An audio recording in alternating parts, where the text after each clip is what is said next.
Guys, this is Varsha and welcome to VSP classes. CDP यानी कि बाल मनोविज्ञान प्रैक्टिस सेट 1। इसको आप एक फाइनल रिवीजन भी समझ सकते हैं फॉर सीटेट 2021 के लिए। ठीक है, तो अब की बार सीटेट पार होना चाहिए किसी भी कीमत पे। तो देखिए, सीडीपी बाल मनोविज्ञान में आज फिर से हम प्रैक्टिस सेट पे केवल बात करेंगे, जिसमें हम 20 मोस्ट इंपॉर्टेंट क्वेश्चन को डिस्कस करने वाले हैं। ये क्वेश्चन जो हैं वो या तो प्रीवियस ईयर में पूछे गए हैं या आगे इनके पूछे जाने की बहुत अधिक संभावना है। तो उम्मीद करती हूँ कि आपको ये वीडियो पसंद आएगा, और अगर वीडियो पसंद आया होगा तो लाइक और शेयर कर दीजिएगा, चैनल को सब्सक्राइब कर दीजिएगा और बेल आइकन को प्रेस कर लीजिएगा ताकि लेटेस्ट नोटिफिकेशन आपको मिलती रहे। आइए शुरू करते हैं हमारा पहला क्वेश्चन, जो कि है स्टर्नबर्ग से। तो डैश के अतिरिक्त बुद्धि के निम्नलिखित पक्षों को स्टर्नबर्ग के त्रितंत्र सिद्धांत में संबोधित किया गया है। यानी कि एक स्टर्नबर्ग जी थे, इन्होंने बुद्धि के त्रितंत्र सिद्धांत को संपादित किया था। तो इनके अनुसार किसके अतिरिक्त जो है तीन तंत्र इनके थे? ए ऑप्शन है सामाजिक, बी ऑप्शन है संदर्भगत, सी ऑप्शन है आनुभविक और डी ऑप्शन है अवयवभूत।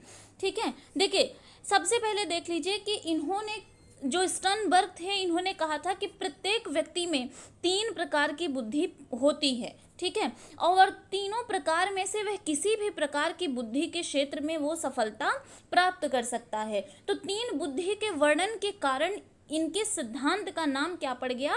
त्रितंत्र सिद्धांत। ठीक है, तो त्रितंत्र में इन्होंने जो सिद्धांत दिया था वो दिया था संदर्भगत, आनुभविक और अवयवभूत। लेकिन जो सोशियल है, सामाजिक है, इनका इन्होंने सिद्धांत नहीं दिया था। तो ए ऑप्शन जो होगा, इन्होंने त्रितंत्र में अपने सामाजिक को शामिल नहीं किया था, तो यही हमारा राइट आंसर हो जाएगा। तो ए ऑप्शन राइट आंसर हो जाएगा। क्लियर? चलिए, और हाँ, तीन प्रकार की बुद्धि को उन्होंने तीन उप सिद्धांतों के द्वारा भी समझाया हुआ है। ठीक है, नेक्स्ट क्वेश्चन पे चलते हैं। हार्वर्ड गार्डनर का बुद्धि का सिद्धांत डैश पर बल देता है। किस पर बल देता है हार्वर्ड गार्डनर का बुद्धि का सिद्धांत? सामान्य बुद्धि पर, शिक्षार्थियों में अनुबंधित कौशलों पर, विद्यालय में आवश्यक समान योग्यताओं पर, प्रत्येक व्यक्ति की विलक्षण योग्यता पर। ठीक है, देखिए गार्डनर महोदय ने जो सिद्धांत दिया था बुद्धि का, वो सबसे पहले आप समझ के चलिए बहुत इंपॉर्टेंट था। ठीक है, गार्डनर ने 8 तरह के इंटेलिजेंस को बताया था, यानी बुद्धि को 8 तरीके के बारे में बुद्धि को बताया था इन्होंने। तो इनका सिद्धांत जो है वो किस पर बल देता है, ये हमारा क्वेश्चन है। तो देखिए, इन्होंने सामान्य बुद्धि के बारे में कोई बात नहीं करी थी। इनका मानना था कि प्रत्येक व्यक्ति की विलक्षण योग्यताओं के बारे में ये अपनी 8 बुद्धि रिलेट करते हैं। ठीक है, तो D option will be right answer. इनका मानना था कि हर एक व्यक्ति में कुछ ना कुछ योग्यताएं होती हैं, उनमें कुछ ना कुछ गुण पाए जाते हैं। ठीक है, तो आइए एक बार थोड़ा सा देख लेते हैं गार्डनर का जो 8 तरीके की इन्होंने बुद्धि का वर्णन किया था। तो देखिए, गार्डनर का बहुबुद्धि सिद्धांत, ये न्यूरो मनोविज्ञान के आधार पर बहुबुद्धि का सिद्धांत दिए थे, और इनके अनुसार बुद्धि का जो स्वरूप होता है वो बहुकारकीय होता है। और ये रहा आपके 8 प्रकार की बुद्धि है। पहले इन्होंने 7 प्रकार की बुद्धि को माना था, लेकिन 8वां प्रकार जो प्रकृतिवादी बुद्धि था, इसको इन्होंने बाद में ऐड किया था। ठीक है, तो एनसीईआरटी के हिसाब से हमें पढ़ना है, उसके हिसाब से गार्डनर ने कुल 8 प्रकार की बुद्धि का वर्णन किया है। तो थर्ड नंबर का क्वेश्चन क्या कह रहा है कि कक्षा में जेंडर रूढ़िबद्धता से बचने के लिए एक शिक्षक को क्या करना चाहिए? यानी अगर आप एक टीचर हैं और आपकी क्लास में क्या हो रहा है, जेंडर रूढ़िबद्धता हो रही है, यानी ये लड़की है तो ये मैथ्स में अच्छी नहीं हो सकती है, और ये लड़का है तो ये कुश्ती बहुत अच्छे तरीके से खेल सकता है। तो इस स्थिति में आप क्या करेंगे? देखिए, ये बहुत कंफ्यूजन क्रिएट करने वाला क्वेश्चन है और आया हुआ था सीटेट में, और सबका गलत, लगभग कोई समझ नहीं पा रहा था कि इसका आंसर क्या होने वाला है। ठीक है, तो ध्यान से देखिएगा, जेंडर रूढ़िबद्धता से आपको बचना है। ठीक है, तो कुश्ती में भाग लेने के लिए लड़कियों को निरुत्साहित करना, निरुत्साहित हमें बिल्कुल भी नहीं करना है। लड़कों को जोखिम उठाने और निर्भीक बनने के लिए प्रोत्साहित करना, ये भी नहीं, सिर्फ लड़कों को आप सपोर्ट नहीं करेंगे। अच्छा लड़का, अच्छी लड़की कहकर शिक्षार्थियों के अच्छे कार्य की सराहना करनी चाहिए। ये भी देखिए, सबको लग रहा होगा कि ये आंसर हो सकता है, लेकिन ये राइट आंसर नहीं है। आप अच्छा लड़का, अच्छी लड़की कहकर शिक्षार्थियों के जेंडर रूढ़िबद्धता से आप नहीं बच सकते हैं, बल्कि बी ऑप्शन यहाँ पे राइट आंसर होगा। लड़के लड़कियों को एक साथ अपारंपरिक भूमिकाओं में रखना चाहिए, यानी कि लड़के को बोलना चाहिए कि तुम चलो खाना भी बना सकते हो तुम, और लड़कियों को बोलना चाहिए कि तुम मैथ्स में भी अच्छी हो सकती हो, ठीक है, यानी कि तुम जॉब भी कर सकती हो, तुम बिजनेस भी बहुत बेहतर तरीके से कर सकती हो, और ऐसा करने से कक्षा में आप जेंडर रूढ़िबद्धता से बच सकते हैं। क्लियर? तो बी ऑप्शन राइट आंसर हो जाएगा। नेक्स्ट क्वेश्चन पे चलते हैं। विद्यालयों को किसके लिए व्यक्तिगत विभिन्नताओं को पूरा करना चाहिए, यानी कि इंडिविजुअल जो डिफरेंसेस हैं वो स्कूल किसके लिए करता है? व्यक्तित्व शिक्षार्थी को विशिष्ट होने की अनुभूति कराने के लिए, व्यक्तिगत शिक्षार्थियों के मध्य खाई को कम करने के लिए, यह समझने के लिए कि किशोर शिक्षार्थी सीखने के योग्य या अयोग्य हैं, या फिर शिक्षार्थियों के निष्पादन और योग्यताओं को समान नहीं करना है भाई। व्यक्तिगत विभिन्नताओं में क्या होता है कि हर एक बच्चा जो होता है उसकी रुचियां, उसकी योग्यताएं, उसके गुण, उसके सीखने की क्षमता, उसकी शारीरिक मानसिक संज्ञानात्मक विकास, ये सारे क्या होते हैं? भिन्न भिन्न होते हैं, ठीक है। हमें समान तो बिल्कुल नहीं करना चाहिए, और विशिष्ट अनुभूति कराने के लिए हम इंडिविजुअल डिफरेंसेस को नहीं पालन करते उसका, ठीक है। खाई को नहीं कम करना है, बल्कि इंडिविजुअल डिफरेंसेस से हम यह पता करते हैं कि किस बच्चे को कहाँ पे दिक्कत आ रही है, यानी कि ये कहाँ सीख सकता है बेहतर तरीके से और कहाँ इसको मुश्किलों का सामना करना पड़ रहा है, यानी ये बच्चा कितना समझने के योग्य है और कितना अयोग्य है, इसको समझने के लिए हम क्या करते हैं? व्यक्तिगत विभिन्नताओं को पूरा करते हैं। कहाँ पे? स्कूल में। तो C option will be right answer, ठीक है। चलिए नेक्स्ट क्वेश्चन की बात करते हैं। सतत और व्यापक मूल्यांकन बहुत इंपॉर्टेंट है सीटेट के लिए। सतत और व्यापक मूल्यांकन किस पर बल देता है? ठीक है, बोर्ड परीक्षाओं की अनावश्यकता पर, शिक्षण के साथ परीक्षाओं का सामंजस्य, सीखने को सुनिश्चित करने के लिए व्यापक स्केल पर, या फिर निरंतर परीक्षण, सीखने को किस प्रकार अवलोकित, रिकॉर्ड और सुधारा जाए, इस पर। तो देखिए, सतत और व्यापक मूल्यांकन यानी कि इसको हम कहीं CCE के नाम से भी जानते हैं, ठीक है। ये क्या करता है? ये निरंतर चलने वाली एक प्रक्रिया है, ठीक है। ये क्या है? निरंतर चलने वाली एक प्रक्रिया है। तो यहाँ पे डी ऑप्शन राइट आंसर हो जाएगा। निरंतर परीक्षण, सीखने को किस प्रकार ऑब्जर्व करना चाहिए, रिकॉर्ड रख लेना चाहिए, और फिर इसको किस प्रकार इसमें हम सुधार कर सकते हैं, यही होती है CCE अर्थात सतत और व्यापक मूल्यांकन।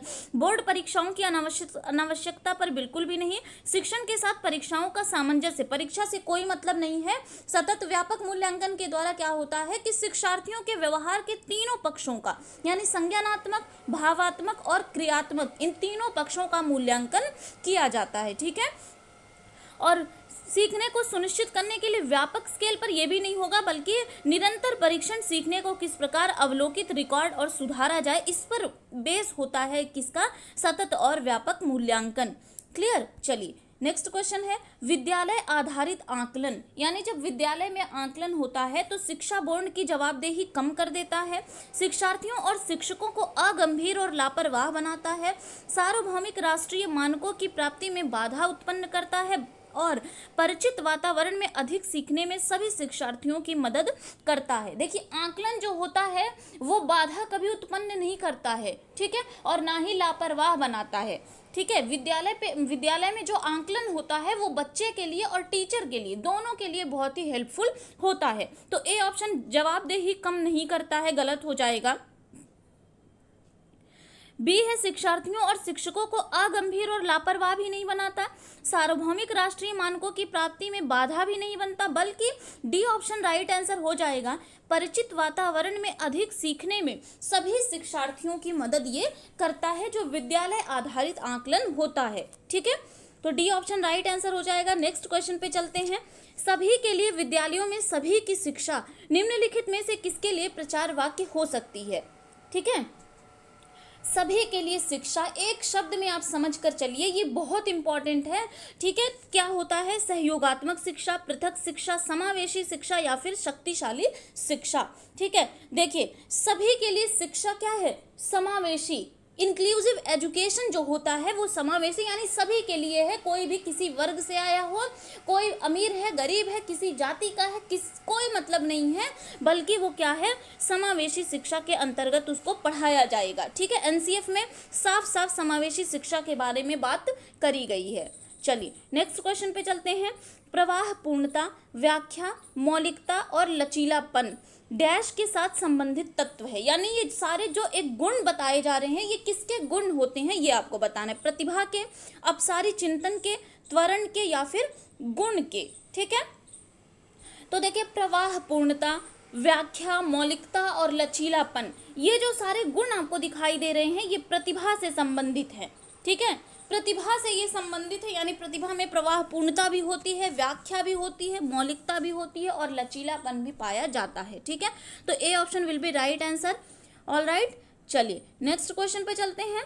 प्रतिभाशाली शिक्षार्थियों को किससे जुड़े प्रश्नों पर अधिक समय देने के लिए कहा जाता है। यानी जो प्रतिभाशाली विद्यार्थी हैं उनको जो है किससे कौन से जुड़े प्रश्न उनको अच्छे लगेंगे, विश्लेषण वाले, समझ वाले, स्मरण वाले या फिर सृजन वाले। ठीक है, तो देखिए प्रतिभाशाली शिक्षार्थी जो होते हैं आपने देखा होगा कि वो सृजनात्मक होते हैं। ठीक है, तो डी ऑप्शन राइट आंसर हो जाएगा। सृजन वाले यानी कि सृजनात्मक जो प्रश्न होते हैं वो प्रतिभाशाली बच्चों को करने में बहुत ही आनंद आता है। ठीक है, डी ऑप्शन राइट आंसर।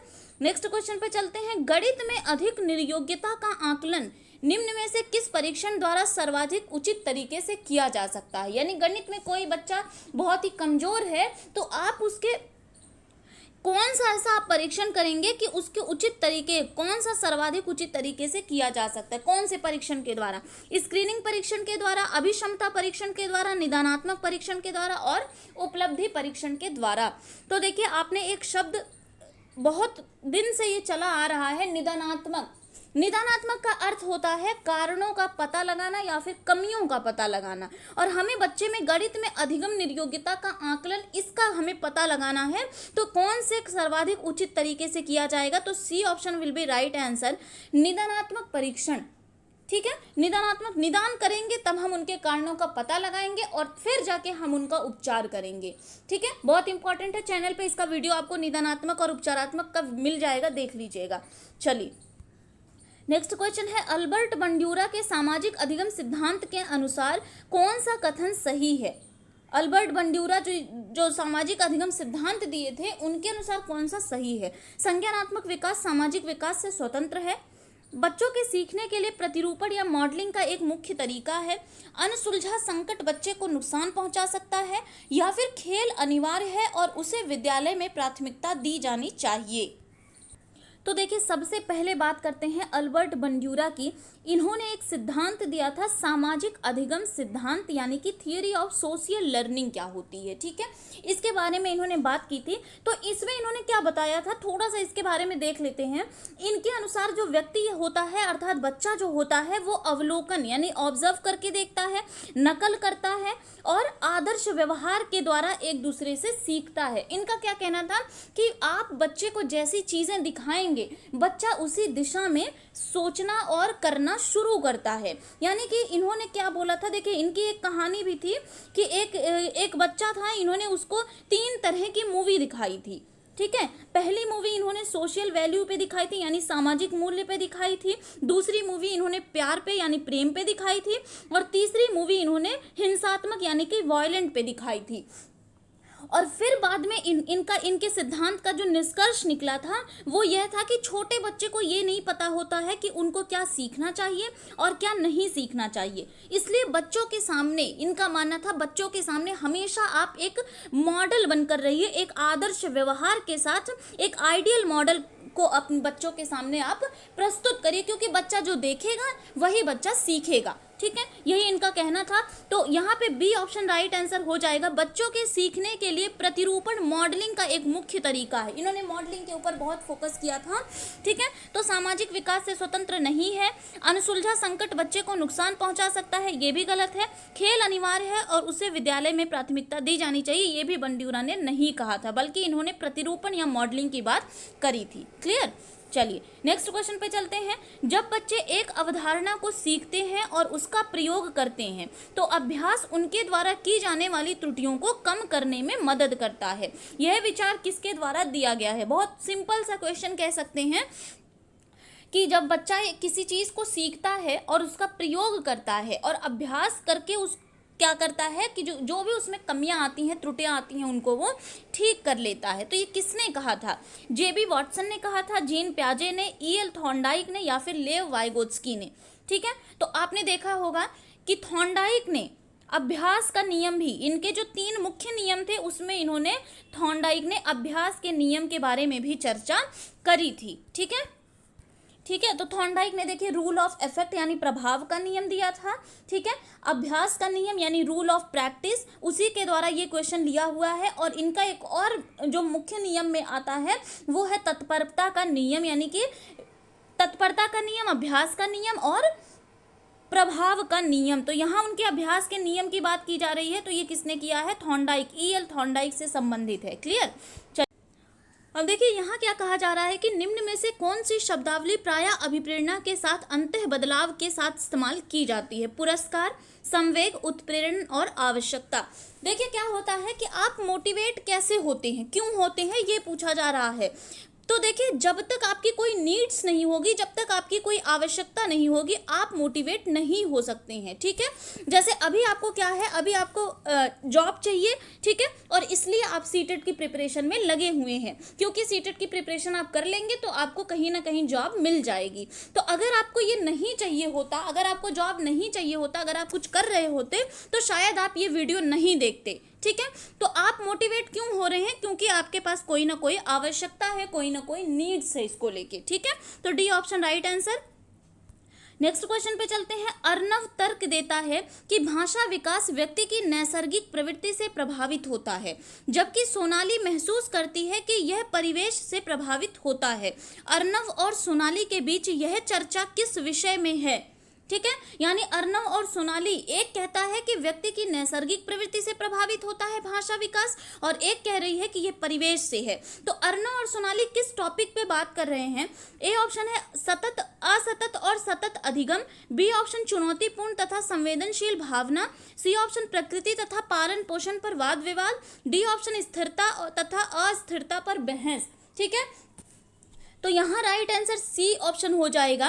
ये नेचर और नर्चर को लेकर बात कर रहे हैं, यानी प्रकृति तथा पालन पोषण पर इनका वाद विवाद चल रहा है। ठीक है, बहुत सिंपल सा क्वेश्चन था लेकिन बहुत इंपॉर्टेंट क्वेश्चन है। प्रकृति तथा पालन पोषण यानी कि आनुवंशिकता और पर्यावरण, इन दोनों से रिलेटेड क्वेश्चन जरूर आता है।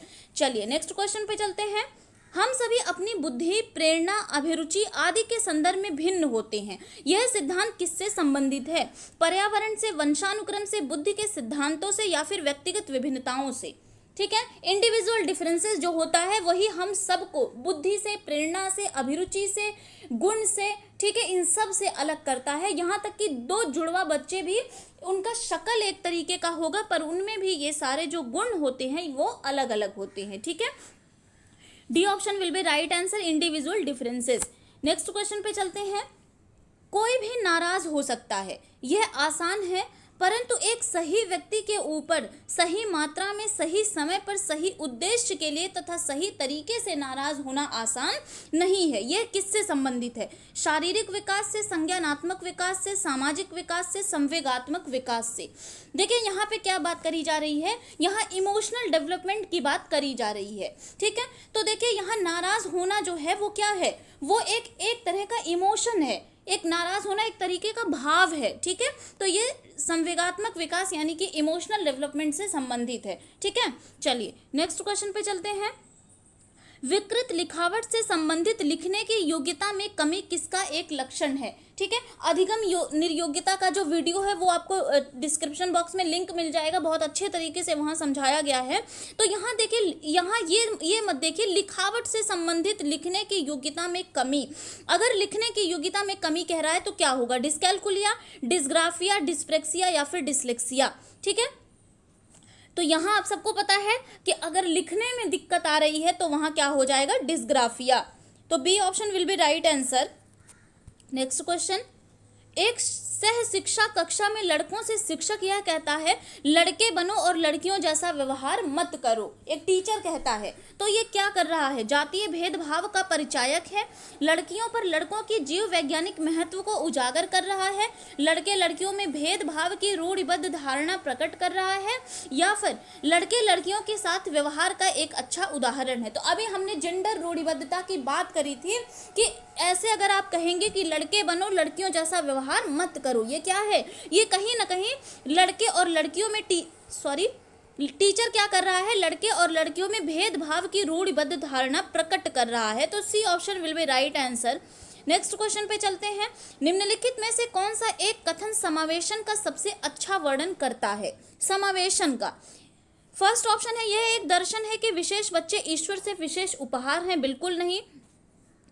सेकंड है यह एक दर्शन है कि सभी बच्चों को नियमित विद्यालय प्रणाली में समान शिक्षा प्राप्त करने का अधिकार है। सी है यह एक विश्वास है कि कुछ बच्चे कभी कुछ नहीं सीख सकते, ऐसा बिल्कुल भी नहीं है, हर एक बच्चा सब कुछ सीख सकता है, ठीक है।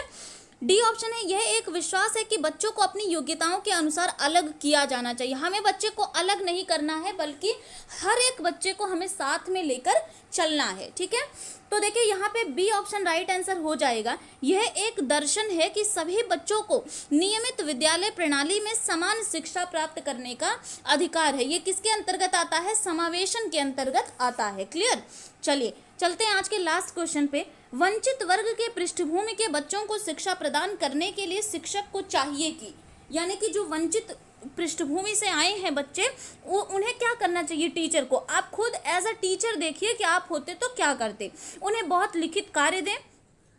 बी ऑप्शन उन पर ध्यान ना दे क्योंकि वह दूसरे शिक्षार्थियों के साथ अंतःक्रिया नहीं कर सकते। सी ऑप्शन है उन्हें कक्षा में अलग बैठाएं। डी ऑप्शन है उनके विषय में अधिक जानकारी जुटाने का प्रयास करें और उन्हें कक्षा में होने वाली चर्चा में शामिल करें, ठीक है। तो उन्हें लिखित कार्य अगर आप दे देंगे तो ये कोई अच्छी बात नहीं है, ठीक है। उन पर ध्यान ना दें क्योंकि वे दूसरे शिक्षार्थियों के साथ अंतःक्रिया नहीं कर सकते। एनसीएफ साफ साफ बोल रहा है कि किसी भी बच्चे को आपको ये छोड़ना नहीं है कि इस पर हमें कोई ध्यान नहीं देना, सब बच्चे को साथ में लेकर चलना है। तो बी ऑप्शन भी गलत हो गया। उन्हें कक्षा में अलग बैठाएं, अलग नहीं बैठाना है भाई, साथ सबको लेकर चलना है। बल्कि डी ऑप्शन जो होगा वो सबसे ज़्यादा महत्वपूर्ण होगा एक टीचर के लिए।